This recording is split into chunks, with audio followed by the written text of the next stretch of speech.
Hello friends, welcome to my channel.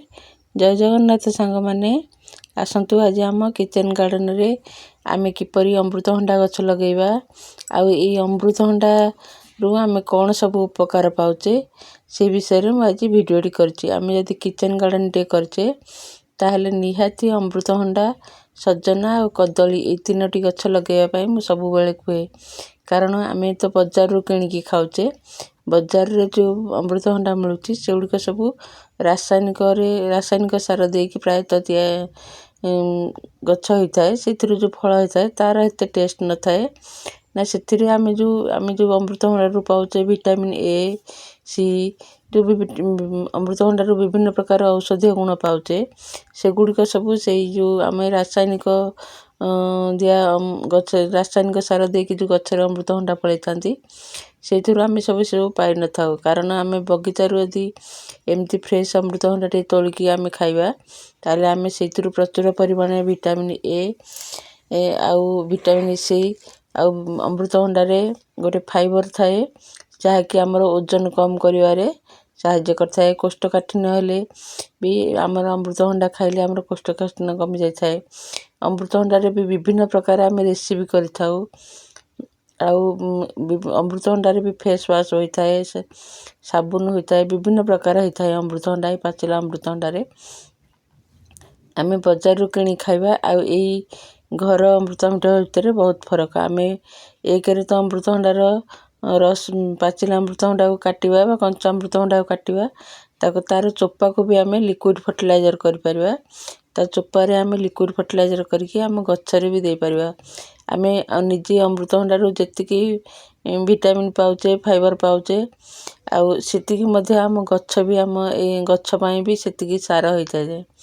अमृतभंडा को चोपा को एमती पानी रे पकई करी सेतिरे किछि गुड़ पकई दे करी आमे 4 रु 5 दिन रखि देबा। रखि दे करी आमे जे कोनोसी गच्छरे देबा से गच्छरे बहुत सुंदर फूल फल होइथाए। आउ अमृतभंडा चोपा आउ अमृतभंडा कंचा पाचिला तार चोपा तार पत्र भी हमर काम रे आस्ताए।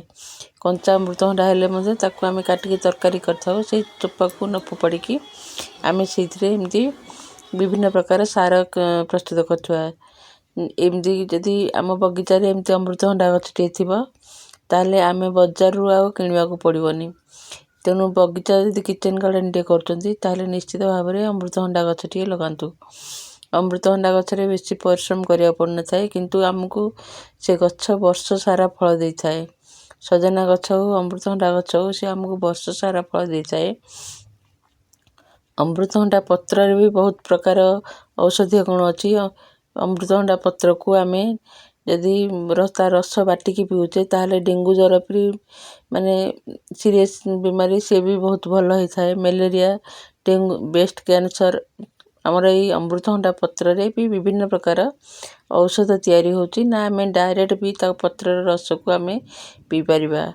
इथरे पीले डेंगू ज्वर फ्री माने सबुठो सांघातिक रोग डेंगू ज्वर छि तार भी से भी तार जो पेटलेट कमी जाय थाए डेंगू ज्वर रे आमे जदि अमृतभंडा पत्र को बाटिकी पीबा ताहले बेसी नुह 2-3 चमची पीबे ताहले भी आपनकर जो शरीर रो पेटलेट कमी जाउथो से भी संतुलन रक्षा करिवो।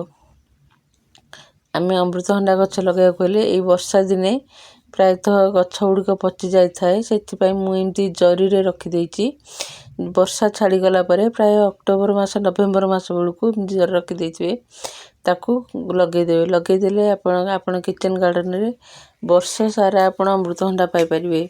ए अमृतभंडा गछरू किछि गछ भल माने माई गछ अछि अंटरा गछ अछि आमे सेतिरु जो गछ उड़िकर फूल फल आसीबो से गछ को रखिकी अन्य गछ उड़िको सफा कर देले भी मध्ये चलिबो। किंतु ए अमृतभंडा रो पत्र फूल फल सब यार अमृतभंडा रो जो फूल थाए ताकू भी तरकारी करी खांती। फल एमती गोटे उपकारी गछ ये आमर फूल फल पत्र तार सबुथिरे काम रे आस्ताए। अमृतभंडा गछ लगेले बेसी भी परिश्रम करिया पड़ेनी माने बेसी सार देबा को पड़ेनी। आमर जेमती आमे किचन गार्डन रे किचन कंपोस्ट गोबर खत देकी गछ लगाउचे सेमिति आमे अमृतभंडा गछ लगेले एमती वर्ष सारा फल पाइबा। ଅମୃତଭଣ୍ଡା ଗଛ ଏବେ ଲକ୍ଷ୍ୟ କରୁଥିବେ ମୁଁ ସନ୍ଧ୍ୟାବେଳେ ଟିକେ ଭିଡ଼ିଓ କରିଥିଲି, ତେଣୁ ସେ ଏମିତି ଝାପ୍ସା ଦେଖାଯାଉଛି। ନହେଲେ ଏମିତି ଗଛରେ ପୁରା ମାନେ ଫଳ ରଖିଯାଇଥାଏ। କିନ୍ତୁ ଅମୃତଭଣ୍ଡା ଗଛର ପ୍ରଧାନ ଶତ୍ରୁ ହେଉଛି ପବନ। ପବନ ହେଲେ ସେ ଗଛ ଗୁଡ଼ିକ ସାଙ୍ଗେ ସାଙ୍ଗେ ଭାଙ୍ଗି ଯାଇଥାଏ, ନା ଅଧିକ ପାଣି ଜମିଲେ ବି ତା ଚେର ଗୁଡ଼ିକ ନଷ୍ଟ ହୋଇଯାଇଥାଏ। ଦେଖିବେ ମୋର ଏଇ ଜରିରେ ଲଗେଇଛି, ତଥାପି ସେ ପତ୍ର ଗୁଡ଼ିକ ଟିକେ ପାଚିଲା ପାଚିଲା ଦେଖାଯାଉଛି, କାରଣ ସେ ପାଣି ଜମିଲେ ସେ ପତ୍ର ଗୁଡ଼ିକରେ ସେ ଗଛ ଗୁଡ଼ିକର ଚେର ଗୁଡ଼ିକ ନଷ୍ଟ ହୋଇଯାଇଥାଏ, ନା ପତ୍ର ଗୁଡ଼ିକ ପାଚିଲିଆ ପଡ଼ିଯାଇଥାଏ। ଯଦି ଆପଣମାନେ କିଚେନ୍ ଗାର୍ଡ଼େନରେ ଅମୃତଭଣ୍ଡା ଗଛ ଲଗେଇକି ଏମିତି ଫ୍ରେଶ୍ ଅମୃତଭଣ୍ଡା ଖାଇବା ପାଇଁ ଚାହୁଁଥିବେ, ତାହେଲେ ଏଇ ଅକ୍ଟୋବର ମାସରେ ଆପଣ ବଜାରରୁ କିଣିକି ଆଣିକି ଫାର୍ମ ହାଉସ୍ରୁ କିଣିକି ଆଣିକି ବି ଲଗେଇକିରି ଆପଣ ବଗିଚାରେ ଲଗେଇ ପାରିବେ। ଜୟ ଜଗନ୍ନାଥ।